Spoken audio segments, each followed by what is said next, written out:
Pancasila, Bu, di negara kita kan udah nggak bisa diakui. Ini agama di Indonesia ada berapa yang diakui sekarang?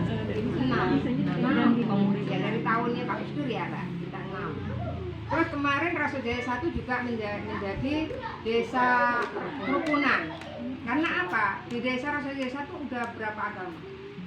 Kan? Nah, alhamdulillah makmur ya, aman ya. Nah, di sini itulah penghayatan Pancasila. Jadi setiap warganya itu sadar masing-masing. Terus tentang pengamalan Pancasila, yaitu tentang kewajiban warga Indonesia mentaati hukum negara. Ya, terutama ini tentang kelengkapan administrasi keluarga. Apa itu, Bu, administrasi keluarga? Kewajiban warga. Surat-surat penting di keluarga, KTP, KK, akte, surat nikah, segalanya kan punya. Nah, itu namanya udah penghayatan pengamalan Pancasilanya. Udah ya, yang lain bisa dipahami. Untuk gotong royong itu adalah suatu budayanya Indonesia. Kan kita gotong royong. Apa sih enggak gotong royong, Bu? Kita sampai mati pun digotong royongin, Bu. Dari lahir pun udah digotong royongin kan gitu. Jadi ya memang hidup nggak bisa sendiri. Manusia hidup sebagai makhluk sosial, tidak bisa hidup sendiri. Oke, berarti bisa dipahami. Yang masuk di Pokja 1 itu seperti tadi, kegiatan keagamaannya, silaturahmi seperti ini masuk, organisasi masuk. Karena setiap organisasi pasti berkelompok, bergotong royong kan, entah dalam apapun bergotong royong itu masuk Pokja 1. Makanya SK kelompok-kelompok itu masuk di pendataan Pokja 1 semuanya. Lanjut, dipahami ya. Untuk Pokja 2, di bidang Pokja 2 itu ada pendidikan dan keterampilan dan pengembangan kehidupan koperasi. Nah, pendidikan contohnya ini, Bu. Di Indonesia untuk usia pendidikan wajib belajar itu berapa tahun? Dari tahun berapa waktu itu kan udah ada ya? Waktu itu pernah 12. Sekarang menjadi ya 15 lah ya, SMA ya. Nah, kalau bisa lebih ditinggikan lagi, gitu kan. Bisa sampai kuliah, sampai apa, karena udah sebagai tuntutan teknologi lah ya, pendidikan lebih tinggi. Nah, terus untuk di program pemerintah sendiri itu ada, Bu. Ketika di warga Ibu ada nih warga yang tidak tamat belajar. Kenapa alasannya? Bisa didata. Sedangkan program pemerintah itu ada program paket ya, Mbak ya. Paket A, B, C. Itu masih berjalan sampai sekarang. Dan kita ada dekat untuk pelaksanaannya di SKB. Kita termasuk dekat kecamatan kita. Karena SKB itu punya milik sekabupaten, seanu cuma berapa. Ternyata Rasojaya 1 udah dari terbentuk dari tahun berapa ya? 80-an, 90-an lah bersamaan dengan SMP. Nah, di situ kan tidak ada alasan, apalagi sekarang untuk pendidikan pun alhamdulillah gratis ya, sebenarnya sudah gratis ya. Cuman minat belajarnya yang kembali lagi ke masyarakatnya. Nah, di sini. Terus untuk keterampilan, nah keterampilan juga gitu, Mbak. Dari program pemerintah juga sudah mengadakan yang namanya kalau tidak salah DLKI ya, kalau dulu zaman dulu ada DLKI, balai latihan juga. Terus sekarang ada di programnya SKB juga ada, Bu, yang kemarin ada jahit, ada pelatihan keterampilan apa buat masak-masak itu ada, Bu. Nah sekarang di desa juga gitu, Bu, programnya ada. Dari kami Pokja 2 itu ada keterampilan ibu-ibu. Di sini juga fungsi dari kelompok ini juga gitu. Ayo ibu-ibu yang pandai ini, ayo berkreatif aja buat produk-produk unggulan, keterampilan. Di sini banyak. Ini wadahnya untuk berkreativitas. Munculkan, Bu, berani-berani aja. Terus paham, Bu ya? Salah. Terus untuk pengembangan kehidupan koperasinya nih, Bu. Nah, ini nih. Di setiap bentuk ini tetap ada arisan, ada tabungan, ada koperasi. Daripada ibu lari keluar, ya, yang bank harian itu besar, lebih baik gotong royongkan di sini. Tapi dengan prinsip gotong royong tidak ada macetnya. Ya, Bu ya. Itu duit kita sendiri, kita kembangkan sendiri, berbagi sama. Kan itu niatnya, gotong royongnya. Jadi ya, belajar untuk hidup hemat pangkal kaya. Jadi saling bisa mengingatkan, bisa mengangkat ekonomi keluarga juga Bu ya, kalau udah nabung. Lanjut, itu tadi Pokja 2 ya Bu, bisa dipahami sehariannya. Kalau di kegiatan pangan ini Pokja 3 itu adalah tentang misalkan ibu-ibu ini memanfaatkan pekarangan. Kalau di bahasa itunya PKK itu artinya PKK Bu. Artinya PKK. Halaman asri, teratur, indah, nyaman. Jadi apa yang dipandang di halaman Bu? Itu cabai Mama Sasa banyak. Itu termasuk satunya, itu untuk ketahanan pangan termasuk warung hidup tanpa membeli cabai dari cabai ini. Terus ada toga tanaman obat keluarga, tanaman obat keluarganya kunyit, jahe, lain jadi obat, lain jadi bumbu ya. Nah itu tadi memanfaatkan halaman pangan dengan mungkin yang ada petani. Terus ada lagi mungkin sistem ibu ini Bu, misalkan ada ekonomi keluarga yang wajib dibelanjakan dulu yang pokok apa, beras gitu ya. Bilalah ada yang ngajak bawa baju seragam, berasnya mungkin ya enggak ya. Oke, paham di situ. Di sini kita di kelompok ini kita bisa kreatif nih Bu. Siapa yang punya pandai ngolah suatu olahan? Mungkin di sini banyak UMKM-nya nih yang punya usaha gorengan, punya usaha buat-buatan, banyak sebenarnya yang udah terkumpul. Paham? Bisa dipahami ya Bu ya, termasuk ke UMKM, usaha mikro kecil atau UP2K, usaha penambahan pendapatan warga ya. Lanjut ke sandang. Sandang ini kalau dipahami Ibu apa Bu sandang? Sandang itu pakaian. Oke, budayanya Indonesia membudayakan pakaian apa adat batik. Nah, banyak ya, ada ragam apa macam-macam baju adatnya. Tapi di sini sandang itu adalah pakaian bisa menunjukkan identitas seseorang. Ibu bisa paham identitas seseorang melalui baju. Ya, polisi bajunya apa, tentara bajunya apa, anak sekolah bajunya apa, gitu kan. Nah itu sandang. Terus keserasian mungkin dari baju ibu, waktu undangan pakai apa, waktu ini kan itu sandang.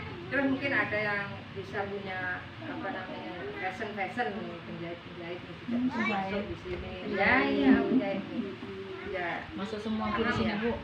Ya. Iya, ada penjahit, pedagang, masuk ini kan gorengan, ada tukang itu kebun, sandang. Jadi pemahaman untuk berpakaian budaya Indonesia. Masuk jadi Bu ya di bidang lanjut perumahan dan tata laksana rumah tangga. Oke, perumahan. Kalau perumahan yang Ibu pahami, ada rumah layak huni, ada rumah sehat. Nah, ini bisa dipahami. Rumah bisa dikatakan layak atau rumah dibilang layak dan sehat itu seperti apa? Ada MCK. Layak, oke, udah layak ya. Ada dinding, ada WC, ada apa, tapi belum sehat. Karena belum ada WC, contoh. Oh, jendelanya belum tertutup. Itu belum tertutup, gitu kan? Nah, itu dibilang rumah layak tapi tidak sehat. Rumah ya.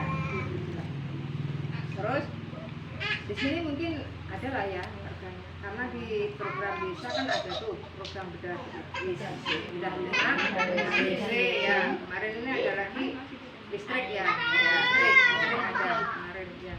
Makanya Bu, kalau udah kumpulan seperti ini Bu Dusunnya menyampaikan tuh dekat dengan Bu Dusun tahu informasi. Kita sampaikan. RT sini mana yang belum ada nih? semua udah punya listrik. Kalau bisa diharapkan ya warganya di sini makmur semua gitu loh. Tidak usah ada lagi yang ya udah WC udah itu masih Itu ada getahnya loh tuh. Nah itu tadi terus itu tadi ini tentang perumahan ya dia perumahan layak huni sehat. Terus tata laksana rumah tangganya nih. Tata laksana rumah tangganya nih Ibu, rumah yang nggak layak nih tata laksananya gimana? ruang tamu, ada kamar, ada WC. Nah, terus peletakannya sendiri. Peletakannya nih yang rawan nih jemuran. Ya.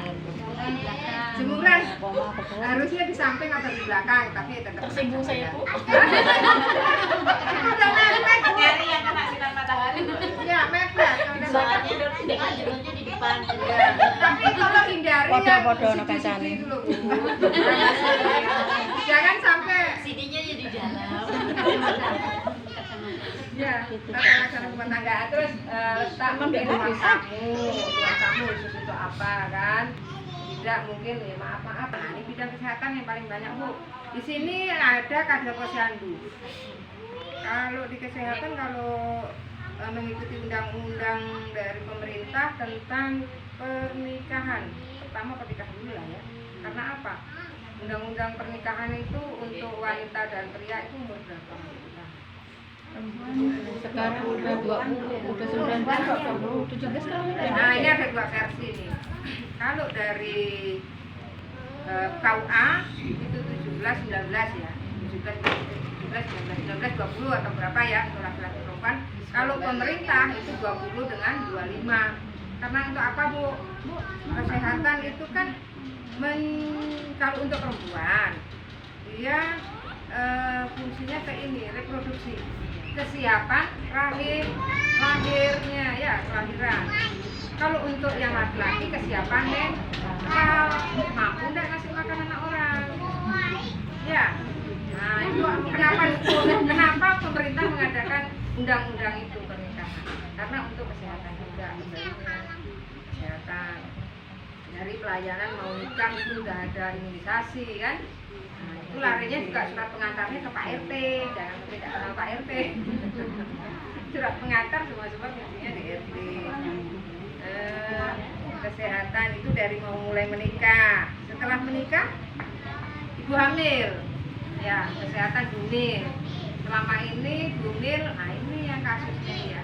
Warga Rasojaya 1 ada bidan desa, ada puskesmas, larinya ke Rasojaya 2, bibit.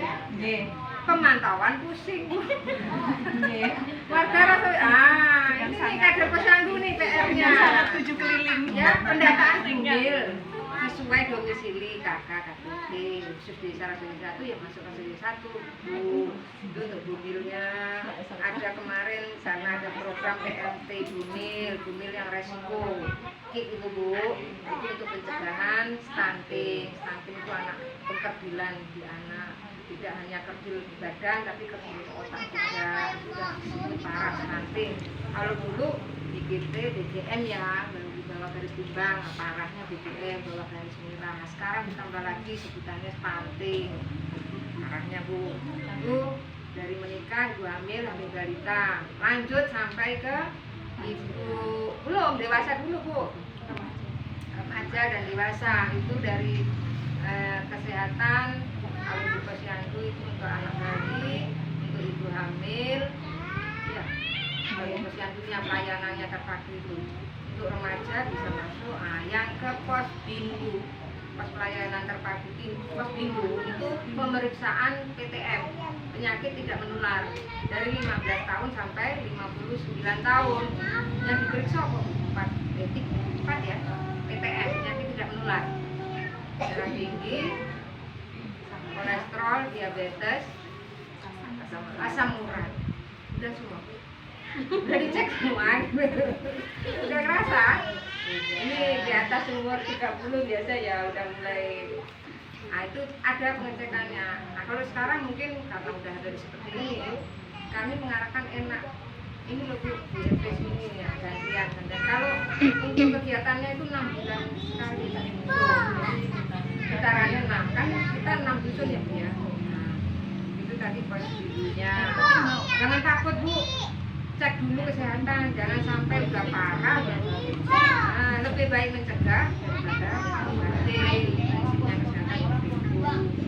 Terus ada lagi pelayanan pos yang lansia. Lansia ini 60 tahun ke atas. 60 ya 60 ke atas itu pemeriksaannya sama Yang membedakan pemeriksaannya itu di PTM Posbindu dan Posyandu Lansia 14, 15 sampai 59 itu. Ini lingkar perut. Yang dicari lingkar perut. Kalau Posyandu Lansia enggak, hanya langsung ukur tinggi badan, berat badan, cek. Tapi kalau yang ini nih rahasianya Jadi kenapa ngerasa perut? nih. Karena kalau lebih melebar berarti ada penyakitnya. Iya, karena kalau di kesehatan kan antara tinggi dan berat badan harus seimbang nih. Nah, di umur-umur sekian nih 150 ternyata beratnya 60. Udah obesitas. Udah obesitas 150 harusnya 50 lah berat kan. Iya. Idealnya seperti itu gitu. Kenapa? Karena dari kegemukan itu sendiri ada tanda tanyanya. Mungkin ya obesitas itu sendiri atau mungkin ada apa itu ya, masuk Resiko biasanya diabetes penyakitnya, ya. resiko rawan penyakit ya. Ada lemak. Jadi ya, kalau prinsip kesehatan ibu ada namanya cerdik. C, cek kesehatan rutin 3 bulan atau 6 bulan ya. Terserah lah kesehatan apapun, cek dulu. Kesmas kan dibaca. Nah, itu ada pernah baca. C, cek kesehatan. E, enyahkan asap rokok. Jangan yang hisap. Jadi kita hindari, Pak, ngerokoknya sana lah, Pak. Aku tak. Nah, ini kan dihindari. Terus R, rajin olahraga. Gerak, Bu. Senam otak, senam lain ya Bu ya, antara gerak kerja dengan gerak olahraga. Kalau olahraga kan kita udah niat nih, oh ini leherku gini. Tapi kalau kerja ya, nah, geraknya udah lain ya. Nah terus D, diet. Nah ini diet nih, wow, prinsipku nih, jadi berat. Nah, enggak berat. Diet itu kita pakai prinsip gini aja. Orang hidup untuk makan atau makan untuk hidup. Ya. Kalau makan untuk hidup, ibu pasti milih mau makan apa supaya badan saya sehat. Ya, tapi kalau hidup untuk makan, terserah ibu makan apa ibu. Ya, prinsip orang diet seperti itu. Jadi mencegah, menghindari makanan yang berat-berat. Buat contoh lah seperti puasa ya Bu ya, kita udah niatkan, bisa mampu. Nah, sekarang mencegah kira-kira yang gula, umur sekian udah agak mengurangi. Terus, diet. Cerdik, istirahat cukup. Nah, ibu sayang kan dengan badan sendiri, bukan perhatian kesehatan sendiri. Istirahat, tidur ya tidur, makan ya makan. Kan ada sendiri tuh Bu jam-jamnya, harus makan jam berapa, harus tidur jam berapa. Istirahatkan dulu. Kalau istilahnya Pak kemarin kurang kasih sayang. Kok kurang kasih sayang Pak? Tiap hari udah saya sayang. Bukan Bu, sayang dari diri sendiri apa? Kalau makan ya, kalau lapar ya makan. Gitu. Jangan nanggung. Oh gitu ya Pak. Terus nah ini nih, kelola stres. Apa stres yang mana? Macam apa caranya? Stres. Stres pikiran. Dapurnya habis mikir. Ini salah satunya kelola stres seperti ini Bu ya, silaturahmi. Mungkin kalau di dalam agama mungkin yang makin tua banyak mendekatkan diri kepada Allah, kepada Tuhan. Mungkin dengan kelola stres berkumpul dengan keluarga. Walaupun dengan ecek-ecek di pinggir parit mancing itu udah refreshing. Hilangin stres dah. Iya kan? Ini nih kita kumpul di sini kayaknya sekilas sudah selesai ya, hilang ya stres. Senang nih. Nanti di rumah dan mulai lagi rumah stresnya. Ya, mungkin itu untuk kesehatan. Ya macam-macam lah Bu ya. Pokoknya kesehatan yang Apa ini? untuk pelayanannya di program Puskesmas itu ada yaitu tadi Posyandu, pos pelayanan terpadu, ada Posbindu, ada Posyandu Lansia. Ya. Jadi kebetulan nanti pos lansia itu di dusun 2. Posisi Di rumah dusun. W. Tanggal 17 jam 9. Pagi itu. Posyandu Pos lansia. Lansia 60 tahun Bu, silakan. Bawa fotokopi KTP. Ya. Kalau ada BPJS boleh. Nah, berarti udah kena dusun 2 ya. Dedek, Bukan dusun 3. tidak boleh dedek. Terus tentang kelestarian lingkungan nih Bu. Kelestarian lingkungan ini apa tuh Bu? Kelestarian lingkungan ini kayak ini Bu. Tentang posisi rumah yang fasilitas saluran ya aspal ya. Nah, aspal, aliran spal. Ya, saluran pembuangan akhir limbah. Oke, ini apa Bu istilahnya? Ceren. Itu spal yang mikir apa? Oh, peceren, Pak. Ya, di situ kan tempatnya aliran air ya Bu ya. Makanya kalau dibilang kita nih ada air bersih atau udah kayaknya enggak ada lah. Beda ya. Larinya peceren ke paret kita sedot mandi lagi. Ya. Sebenarnya harusnya gini Bu. Ada ini apa namanya gorong-gorong WC ya. Di sini ada gorong-gorong pembuangan misalnya cucian baju atau mandi atau cuci piring kan di situ ada aliran gorong-gorong juga sebenarnya. Tapi kalau selama ini kita kan udahlah masukkan ke parit, aliran di parit. Pelestarian lingkungannya. Terus tentang program 3M itu Bu, kalau dari kesehatan untuk menghindari penyakit Bu, 3M. Menguras, menutup, menghibur. Pelajaran dulu Bu ya. Menguras seminggu sekali atau 2 minggu sekali, menguras bak mandi. Kalau menguras dompet tiap hari. Ya, terus menutup sebenarnya gentong-gentong itu harus kita tutup Bu, dari menghindari jentik-jentik gitu kan. Terus mengubur kira-kira ini bedakan sampah nih, sampah organik dengan sampah yang terurai kan, plastik ini apa, botol, terus sampah organik biasanya bisa pupuk ya Mbak ya, bisa pupuk lagi, perbedaan. Nah itu pelestarian lingkungannya Bu. Terus dengan menjaga seperti kalau bulan-bulan ini kan ada banjir ya, ada penyakit DBD gitu kan, ada diare ya, berapa hari kemarin orang itu diare banyak. Terus untuk DBD kemarin ada di bulan berapa itu udah ada korban, pokoknya ada penyemprotan itu dari puskesmas. Itu larinya ke RT loh. Kalau di warga RT ini ada yang terkena nih, satu keluarga di puskesmas. Nah ini langsung kena nih Bu, langsung kena survei nih. Kena survei dari puskesmas, langsung mereka turun. Nah, kemarin yang kena itu dusun 1 dengan dusun 5. Dusun 5 di BTN ya, BTN Rumahan Kota 7 itu kena semprot karena satu keluarga ada yang terkena, baru terkena, belum sampai korban meninggal itu enggak langsung turun. Berarti ada itu ya. Nyamuk Aedes ya. Biasanya di situ gitu ya. Itu tadi kelestarian lingkungannya Bu ya, bekerjasama dengan konseling lingkungan di Rasajaya 1 Pak Jawawi. Puskesmasnya bidangnya Pak Jawawi. Terus yang terakhir nih 10 selesai perencanaan sehat. Nah nih Bu, perencanaan sehat nih kalau di keluarga apa Bu? Dari mulai mau menikah itu perencanaan sehatnya imunisasi, kalau balikannya imunisasi juga vaksin ya, vitamin A, program vitamin A banyak itu pelayanannya. Nah perencanaan sehatnya itu dari ibu yang ibu hamil itu harus perencanaan nih mau punya anak berapa. Kalau di moto BLKB-nya itu berencana itu keren. Kalau dulu 2 anak cukup, sekarang enggak, 2 anak lebih baik. Lebihnya apa? Perencanaan, jarak kelahiran untuk kesehatan ibu dan bayinya. Jangan sampai umur anak setahun ibunya udah isi 3 bulan. Kasihan Bu, yang repot apa Bu? Enggak mampu ya mbaknya apa mamanya ya. Nah gitu untuk kesehatan perempuan juga kasihan Ibu ya. Rahim yang baru melahirkan udah kena lagi. Perhatian anak pun kurang. Pola asuhnya nanti terkacau.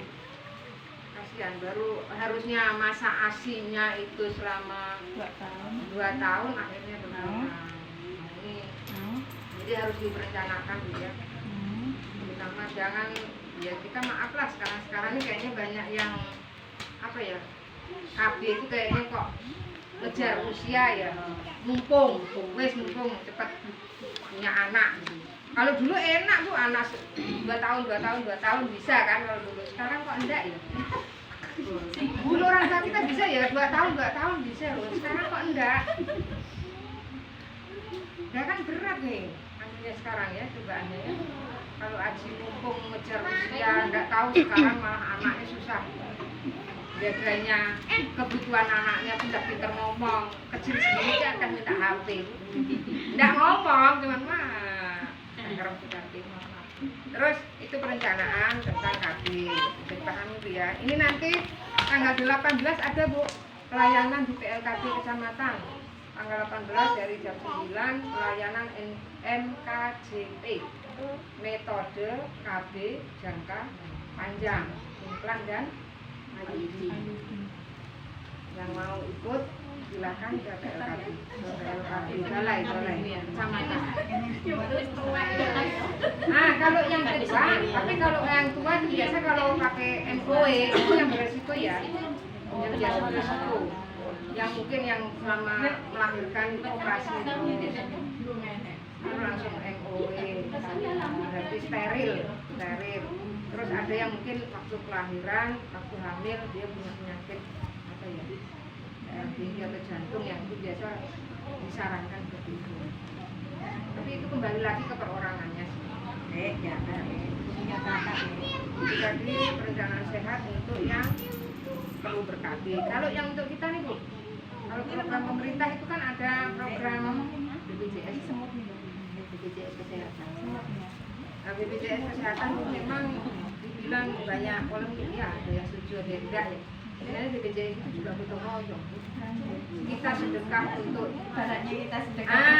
siapa yang butuhkan dibutuhkan lagi. Ketika kita sakit pun ya kita ditolong pemerintah. Itu putarannya kalau prinsipnya ya. Pemerintah butuh royong. Tapi ada yang prinsip katanya kok lain nih kalau dengan asuransi Mbak ya. Asuransi itu perencanaan. Kalau BPJS itu kan perencanaan. Iya. Tapi kalau udah ada BPJS, setidaknya ketika ibu mau, maaf lah, tidak ada sih yang merencanakan sakit. Ketika sakit, ibu udah punya data nih, punya data, jadi pengecekannya cepat, layanannya cepat. Ibu udah ada datanya. Gitu. Tapi kalau yang belum biasa kalah kabut nih. Biasanya orang baru mau pakai baru ngurus itu yang kalah kabut nih datanya. Contohnya seperti ini nih, kelompok Fardu Kifayah lah. Fardu Kifayah juga gitu kan, prinsip kita gotong royong kan. Ketika beliau ketimpa musibah juga itu kita sudah siap. Jadi keluarga tidak lagi sana sini bingung gitu, Pak. Kalau bayangan saya seperti itu. BPJS itu bentuknya. Jadi ya, kembali lagi ke itu. Mungkin antara uang untuk sakit dengan yang nggak sakit banyak antara sakit dengan sehatnya banyak sehat, tapi kan ada perjalanan sama aja sih bayar. Orang mana sih yang sakit nggak bayar? Jatuhnya ke rasa Jadi mungkin itu aja Bu, selesai sebelum program pokok PKK bisa dipahami Bu ya.